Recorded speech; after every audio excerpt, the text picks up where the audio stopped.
let's get started.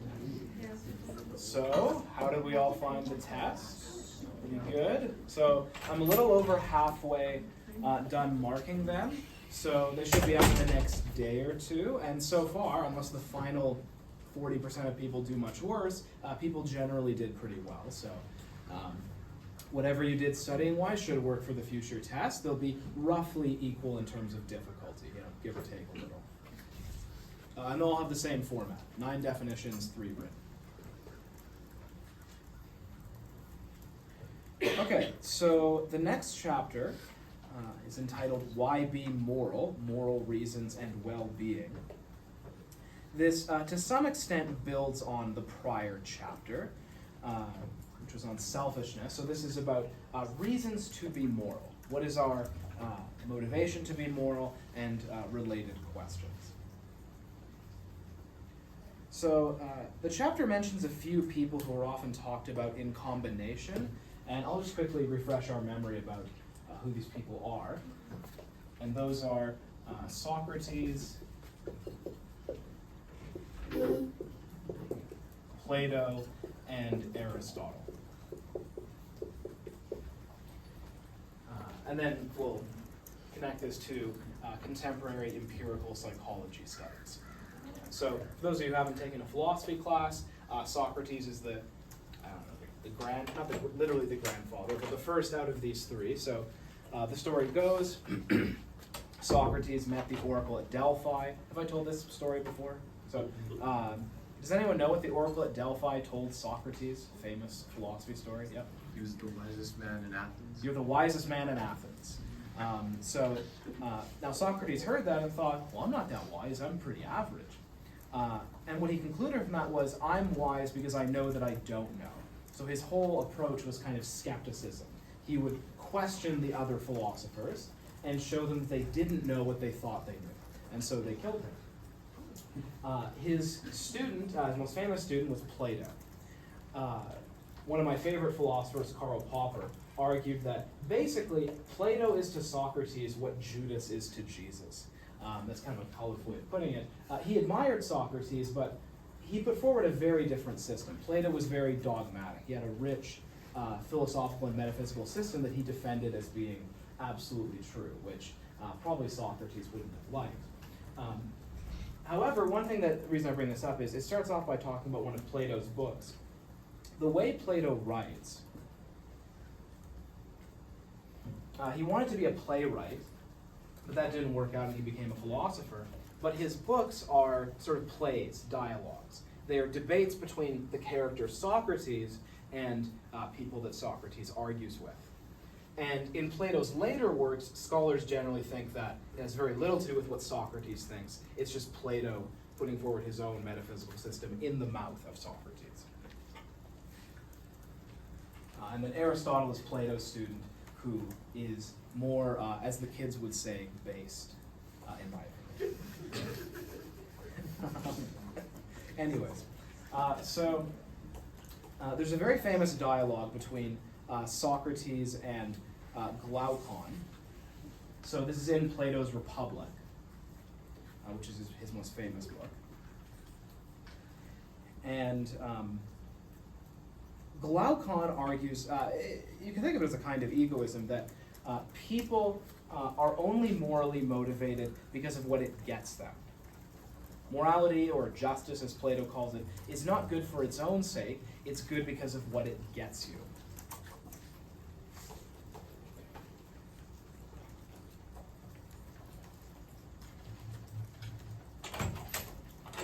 And he puts forward this famous thought experiment called the Ring of Gyges.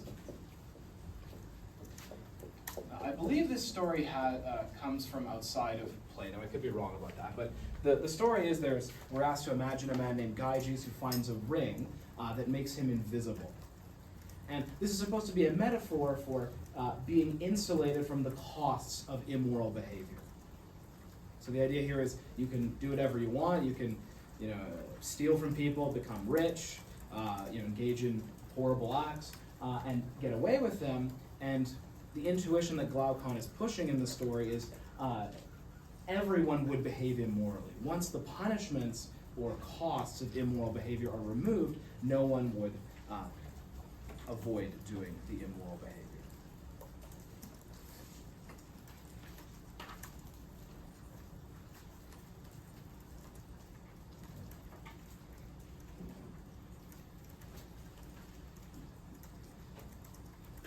So, a few other terms that we have to add.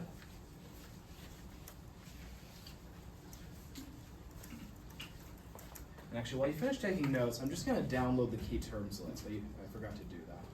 Just helps me make sure I'm going through the important ones. Okay, so the next pair of terms that we have to distinguish is moral reasons and prudential reasons. So prudential, oh, sorry, yes. Can you quickly go back over your Socrates? You said he believed he was wise because he doesn't know. Or because he knows that he doesn't know. Everyone else thinks they know, but he is aware of his own ignorance. Okay, gotcha. Whereas these arrogant philosophers think they know all these things that in fact they don't know. So anyway, so prudential reasons and moral reasons. Prudential reasons mean reasons having to do with self-interest. So if I say you should eat vegetables, I'm not saying that you're a sinner if you don't, or that you're a bad person. I'm saying it's in your own self-interest to eat vegetables.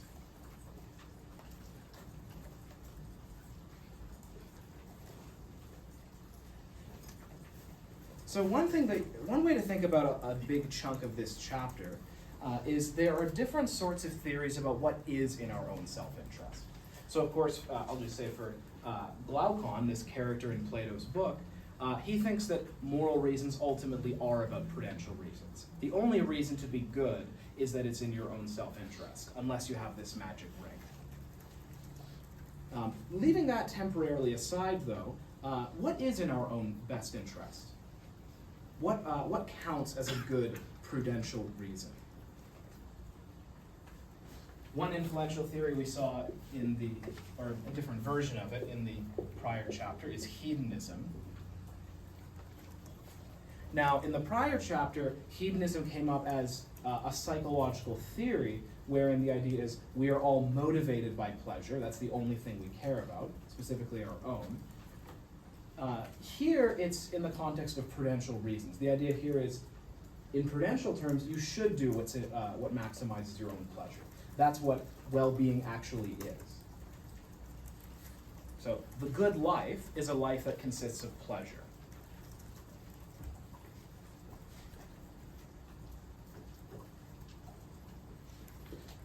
One defender of this, another ancient Greek philosopher, who unfortunately, great writer, but we lost a lot of his works because they were burned, which is too bad, but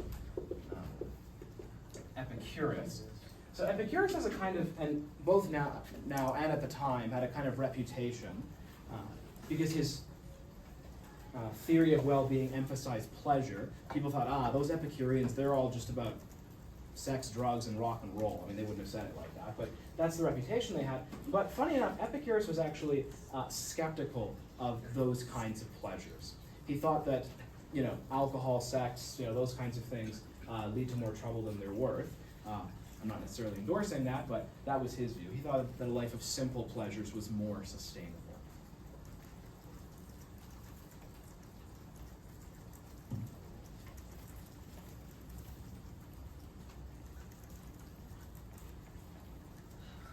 One issue with defining pleasure that will complicate the relationship between this theory and other theories is if you try to get, so there's two ways you could go about. One way of defining pleasure, which is similar to one approach that Feinberg takes, is defining it as just an intrinsically good state.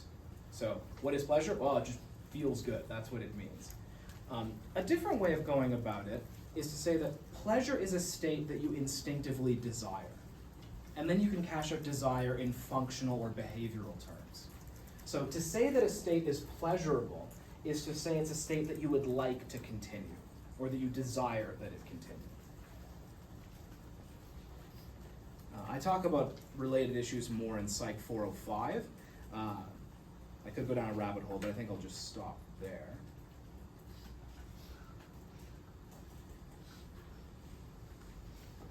So hedonism is a compelling view, but there's a very famous objection to it, which is the experience machine.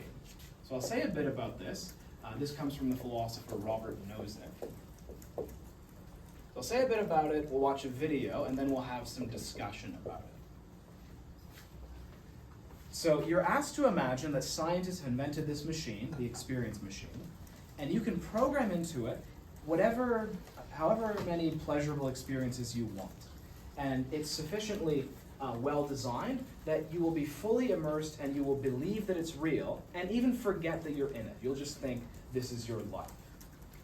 And if you think that there are certain pleasures that you can't attain without a little bit of suffering, like maybe the joy of achievement, okay, you can program in some difficulty in too, but the point is whatever types of conscious states you want, you can have them. And it seems like if you're a hedonist, you should say that's a good life. Right? You have the maximum amount of different types of pleasures that you want. But the intuition that Nozick is pushing at is most people wouldn't want, he thinks, to go into the experience machine. So watch a quick video on this, and then we'll have some discussion. Okay, so as you might expect, we're going to do a discussion question on this. It's going to be a two-part one, though. So there's a twist that I'm going to add. But part one is, with your groups of 2 to 5-ish, as I say, would you step into the experience machine? If yes, why? And if not, why not?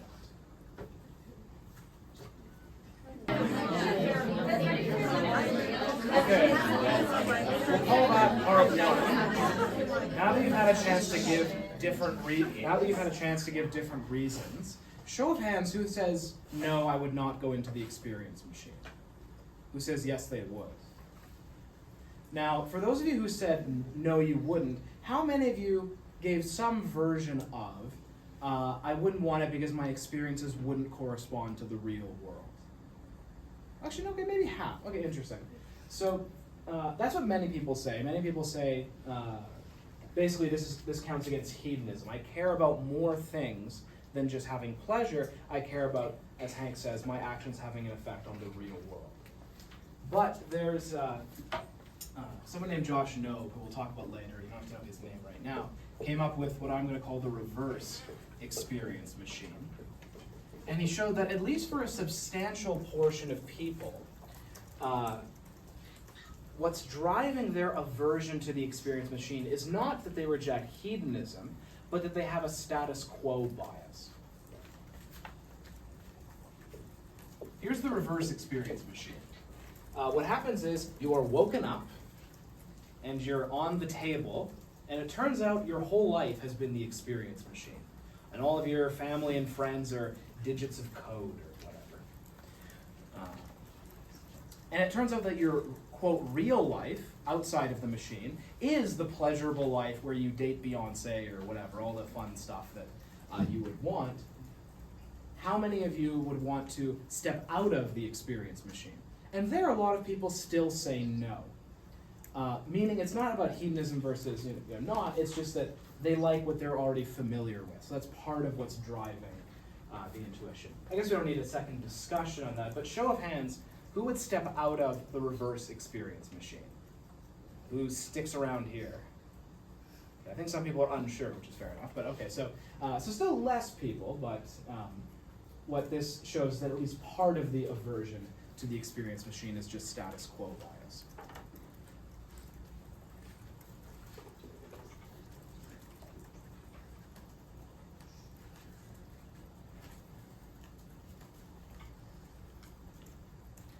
Okay, there are other theories of well-being. So hedonism is one. Another, which the book spends a little bit less time on, is desire satisfaction. Now the line between these can get a little bit fuzzy, but the idea here is we have certain desires, and what well-being is, it's when your desires are satisfied, whether they give you pleasure or not. They may happen to, but that's not what defines whether you have well-being or not. So for example, if you desire to be rich, well-being means you get that. Even if it turns out it doesn't make you happy or feel pleasure, as long as you are getting what you want, that is well-being. As I say, the line is a little bit fuzzy because on one standard definition of pleasure, there is a connection between a pleasurable state and desire. As I said, it's the kind of desire that the kind of state that you desire to continue. But at least to a first approximation, that's the distinction between those.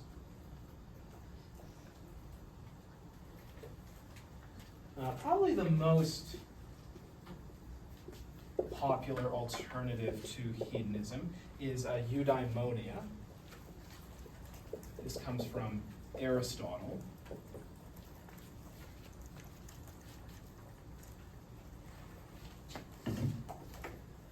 Eu means good, daimon means something like spirit, but what it means is good life, or flourishing. And this is not defined in terms of subjective states, but rather in terms of how well your life goes. One famous line from Aristotle is, you can't tell whether or not someone has had a good life until you see their grandchildren. So it's not just about how you feel, it's about whether your life went well. In English translations, it is sometimes translated as happiness, but that's a misleading translation. Something like flourishing is probably a better translation.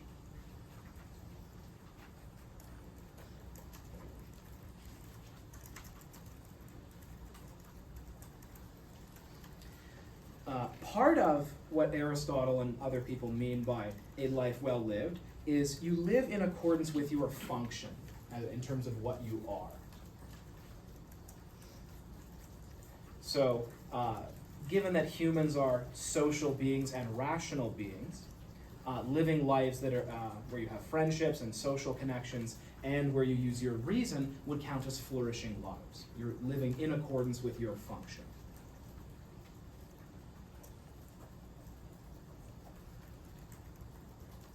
And then, of course, also, we'll see in a later chapter, chapter 9, this gets cashed out in more detail in terms of virtue ethics. There are various virtues that Aristotle thought we should fulfill. That was also part of having eudaimonia.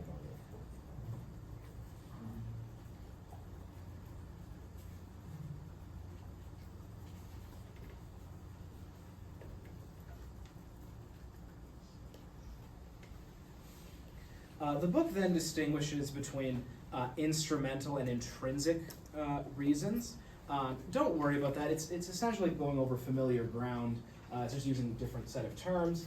So instrumental means the reason is in service of something else. You have instrumental reasons to get money, whereas intrinsic reasons have to do with things that are good in themselves. So if you're a hedonist, then pleasure is something that's intrinsically good, whereas things that get you pleasure are instrumentally good.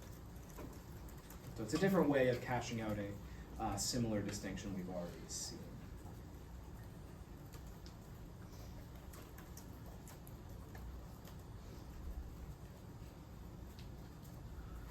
So these are various theories of well-being, but now, whichever theory you prefer, it then becomes an empirical question whether moral behavior contributes to well-being in these different senses. And we're not committing ourselves to the egoistic view that that's the only reason why people are moral, but it's an interesting empirical question whether being good in fact leads to well-being in these various senses.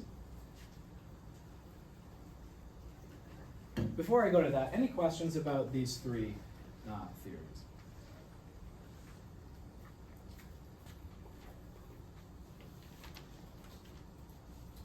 Oh, yeah. Could you go over the attitudinal hedonism?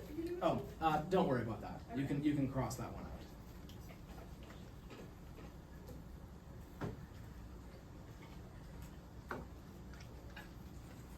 So here, the book talks about someone named Laura Ackland, who did this research while she was at UBC.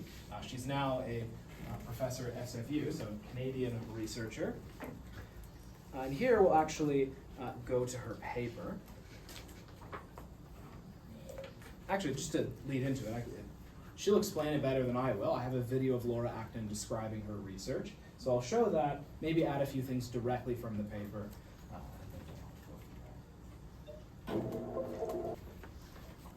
Okay, so in that talk, she summarizes a lot of the empirical work in the Acton reading. She describes it in a different order in the actual paper. Study 1 is the one she finished with, the international correlational study. Using data that already existed, she looked at whether there was a correlation between how much you've given to charity and how happy you report being. This involved over 136 countries, and in the vast majority of cases, there is a positive correlation. As you all should be taught by now, should have been drummed into your heads, correlation doesn't mean causation, which is why she also did experiments. The one that she described, well, there's a few different ones, but different countries, people are recruited, they're randomly assigned either to a condition where they have the opportunity to give, and most do in that condition, or when they're just given the money, and people in the giving condition report being happier afterwards. Similarly, you can randomly assign people to different conditions and have them recall a time when they've given or control condition, and again, you find this leads to higher levels of happiness. So this constitutes quite compelling evidence that an association between pro-social behavior or giving and happiness is cross-cultural.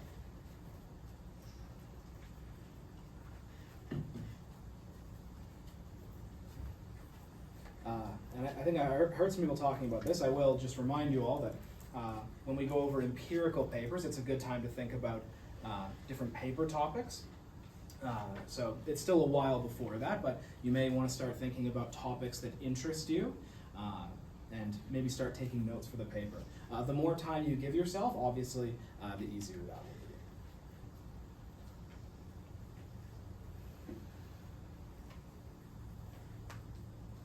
be. Okay, now what if we don't take, or I'll say, what if we do take a eudaemonist approach to well-being? What if we define well-being not as happiness in any simplistic way, but as having a flourishing life that's in accordance with the kinds of beings we are?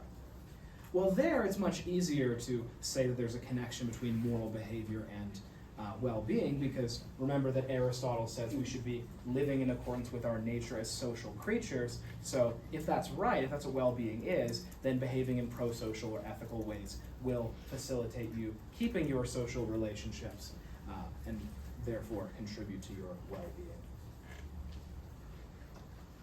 Right, we are a groupish social species, and there's obviously lots of science behind that.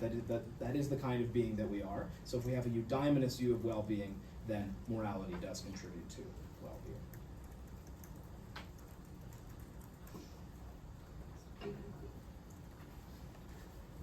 There's also some interesting neuroscience on this. A hormone that seems to be associated with trust and with giving and with social bonding is oxytocin, and it is a pleasurable thing to have released. There's various lines of evidence showing that this is associated with bonding and with pro-social behavior. And to summarize that, I have a video with some parts that are a bit off topic, but it's kind of a funny video. Very important neurophilosopher named Patricia Churchland. She's part of a power couple, actually. They're called the Churchlands because they agree so much. I'll note, she's on a comedy show here. The guy in the video is playing a character. He's not actually like a condescending pig. That's like just the character he's playing, but it is kind of funny. So this is Patricia Churchland talking about, at least towards the end, the connection between oxytocin and pro-social behavior. Okay, so a little bit of a lighter note. The book has a discussion of the role of oxytocin in moral behavior and that it is rewarding. However, it seems to promote a kind of parochial morality, as the book says. It's focused namely on the in-group. Giving to one's in-group or bonding with people in the in-group is rewarding, but oxytocin does not promote a kind of universal altruism or morality.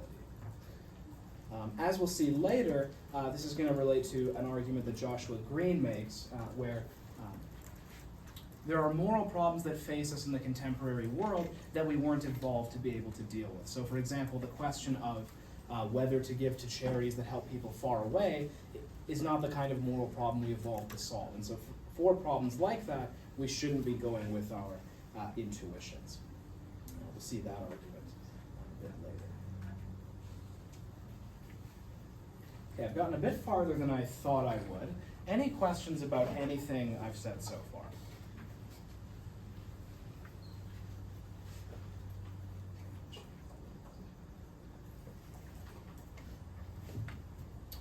Okay. Will anyone be very sad if we call it a day there and start chapter 5 next class? No one will be very sad? Okay, one final question, yeah? Sorry, for the article, the psychological universals? Good, yeah. So the argument she makes in that paper is that the association between pro-social behavior or giving and well-being is a psychological universal, meaning it's not unique to one particular culture. Similar to the research you would have seen in intro about facial expressions, right? Those are another example of something many people believe to be a human universal.